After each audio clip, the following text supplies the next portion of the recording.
मदरसों की पहली चीज, दुनिया में कहीं भी कुफ्र होगा तो ऐसे शख्स को सजा देने का उन्हें अधिकार है। दूसरी बात ये पढ़ाई जाती है कि गैर मुस्लिम इसलिए पैदा हुए हैं कि मुसलमान उन पर शासन कर सकें। हिंदुस्तान में इस्लामिक शिक्षा की फैक्ट्रियां बड़े स्तर पर चल रही हैं। इस निंदा करने वालों का सर कलम करने की बात सिखाई जा रही है।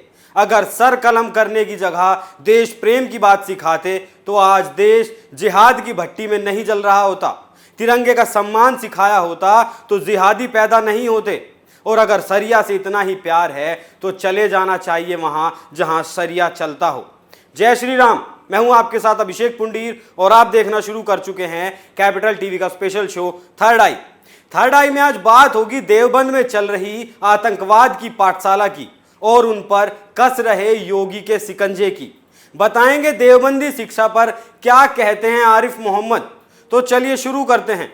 यूपी का देवबंद इस वक्त आतंक का नया अड्डा बन चुका है।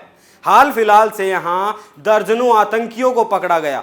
ये वही देवबंद है जहां से कहा गया था कि अगर मुसलमान से किसी को दिक्कत है तो हिंदुस्तान छोड़कर जा सकता है।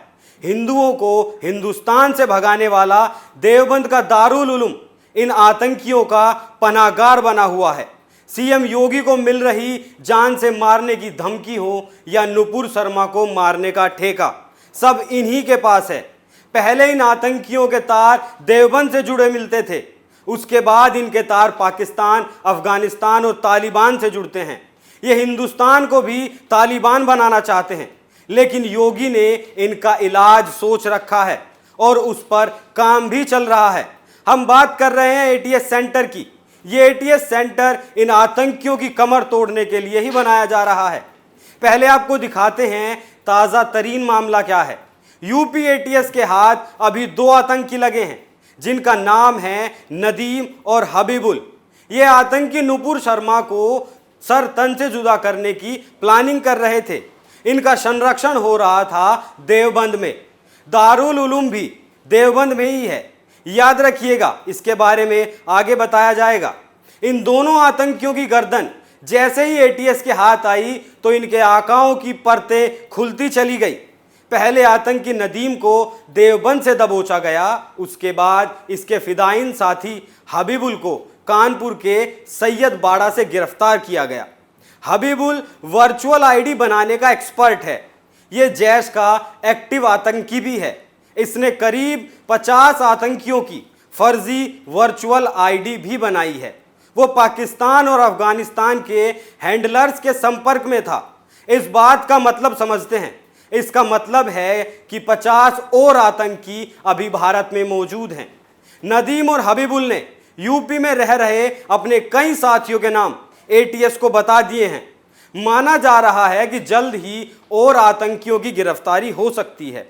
जैश-ए-मोहम्मद और तहरीक-ए-तालिबान के संपर्क में रहे मोहम्मद नदीम के फ़ोन से बरामद हुई 70 पेज की पीडीएफ फाइल में आतंक फैलाने का तरीका बताया गया है।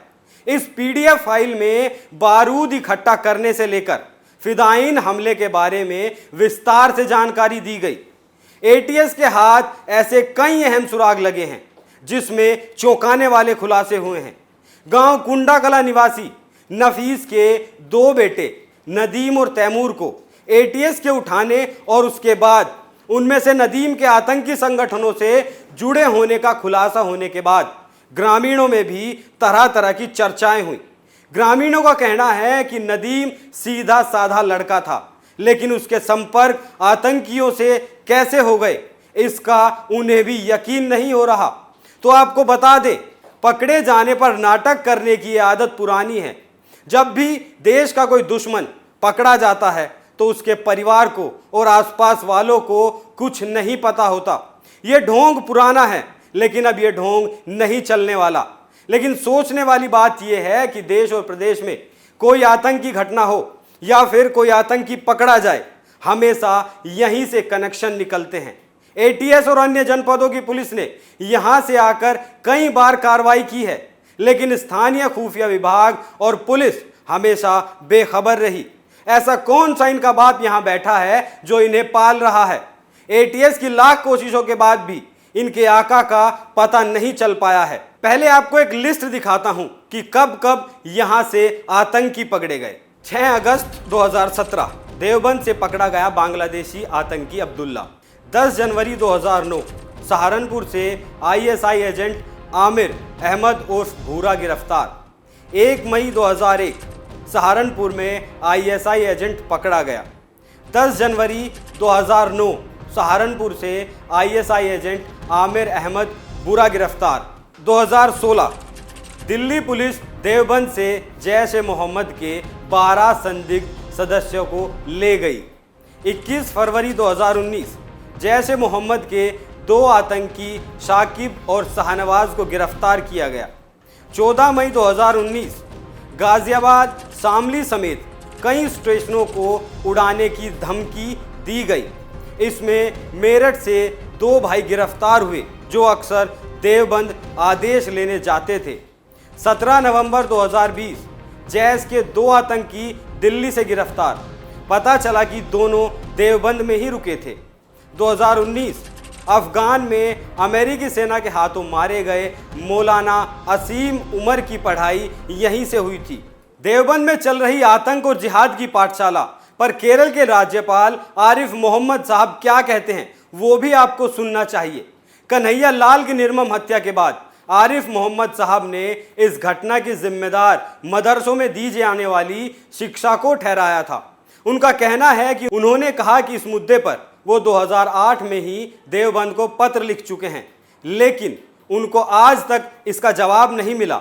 उन्होंने एक पाकिस्तानी स्कॉलर का हवाला देते हुए बताया कि मदरसों में दी जा रही शिक्षा कैसे खतरनाक है।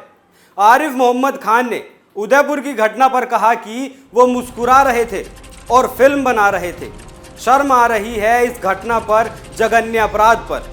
पहली बार 2008 में मदरसों की शिक्षा को लेकर मैंने देवबंद को पत्र लिखा था।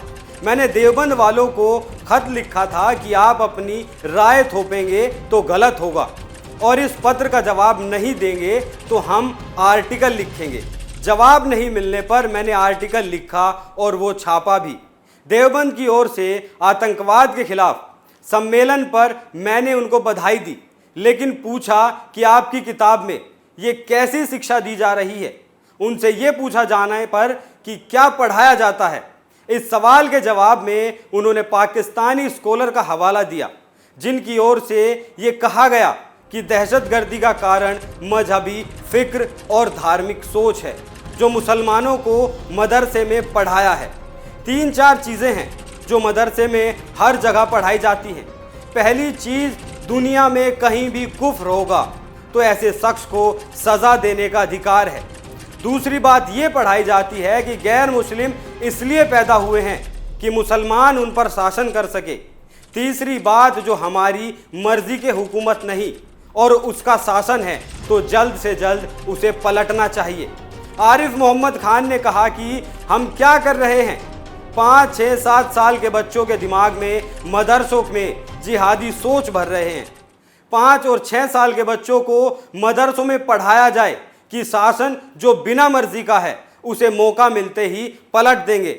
ऐसी इस्लामिक शिक्षा देने की फैक्ट्रियों की ज़्यादा चिंता की जाने की ज़रूरत है। आरिफ मोहम्मद खान खुले तौर पर इस बात को कह चुके हैं कि मदरसों में इस निंदा करने वालों का सिर कलम करने की बात सिखाई जाती है। उन्होंने कहा कि मासूम बच्चों को ही ये ट्रेनिंग देते हैं कि कोई विरोध करे तो उसका सर काट दो। यही वजह है कि यहाँ ATS सेंटर खोला जा रहा है। इस आतंक की पाठशाला को बंद करने के लिए योगी सरकार ने खाका तैयार कर लिया है। देवबंद इस्लामी शिक्षा का सबसे बड़ा केंद्र माना जाता है। यही वजह है कि ये जिहादी भी यहीं पैदा होते हैं। अफगानिस्तान पर तालिबान कब्जे के बाद उत्तर प्रदेश सरकार ने सतर्कता बढ़ा दी थी। तालिबानी समर्थकों और आतंकवादी गतिविधियों को रोकने के लिए योगी सरकार ने सहारनपुर के देवबंद में anti terrorist squad commando centre बनाने का फैसला लिया था। ये जिहादी अपनी पाठशाला में जितने मर्जी जिहादी तैयार कर लें, लेकिन यूपी में अब ये अपनी जड़ नहीं जमा सकते। आखिर मतलब क्या है हिंदुस्तान में इस्लामिक शिक्षा दिए जाने का?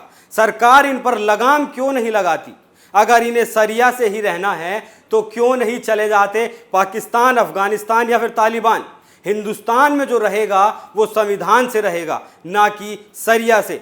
ये बात समझ लेनी चाहिए। थर्ड आई में आज के लिए इतना ही। कल फिर मुलाकात होगी एक नए मुद्दे के साथ। तब तक देखते रहिए कैपिटल टीवी। सतर्क रहिए, सुरक्षित रहिए। नमस्कार।